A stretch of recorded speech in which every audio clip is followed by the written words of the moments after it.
மாமா ஒரு நிமிஷம் இங்க வாங்க.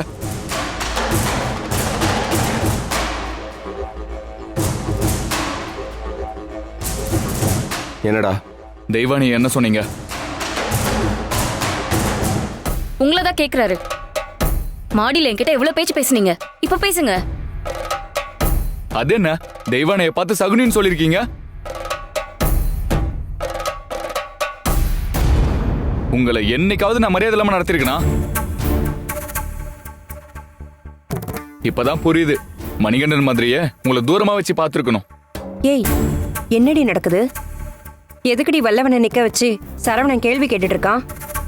அம்மா, அண்ணன் கோவத்துல தெய்வானைய சகுனின்னு சொல்லிட்டான். ஐயோ, எதுக்குடி இவனுக்கு இந்த வேண்டாத வேலை? அமுதா உங்க அண்ணனை சிக்க வைக்க வலை விரிச்சா இதுல தேவையில்லாம இவன் வந்து மாட்டிக்கிட்டானே. கேக்குறேன்ல, ஏன் அமைதியா இருக்கீங்க? சொல்லுங்க, என்னாச்சு? ஏன் அப்படி சொன்னீங்க? என்னடா, என்ன ஆச்சு? எதுக்கு வல்லவன் கிட்ட கோவமா பேசிட்டு இருக்க நீ? என்ன ஆச்சு? எங்க ரூம் ஹீட்டா இருக்குன்னு சொல்லி தெய்வான மாடியில தண்ணி ஊத்த போயிருக்கா.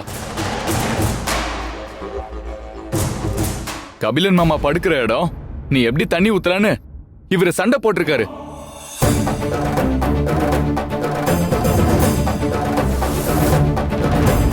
சண்டை போட்டதை கூட விடுங்க.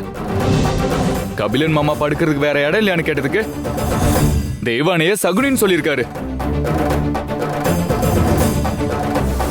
எவ்வளவு தைரியம் இருந்தா தெய்வானைய இப்படி ஒரு வார்த்தை சொல்லிருப்பீங்க? வல்லவா, தெய்வானை எதுக்குப்பா இந்த மாதிரி கேட்ட? இல்லத்த, தெய்வான கபிலனை மரியாதை இல்லாம பேசணும். அந்த கோவத்துல தான். கோவம் வந்தா நீ சகுனி சொல்லுவியா? எப்ப பார்த்தாலும் கபிலனுக்கும் புனிதாவுக்கும் கொடி பிடிக்கிறதே உன் வேலையா போச்சு. இப்ப உன்னை என்னன்னு சொல்றது? ஏய், நான் நியாயத்தை தாண்டா பேசினேன். உங்களை மாதிரி காசுக்கும் சொத்துக்கும் ஆசைப்பட்டு நல்லது பண்றவங்கள அசிங்கப்படுத்தல. யார் அசிங்கப்படுத்துறது? நான் அசிங்கப்படுத்தினேன்.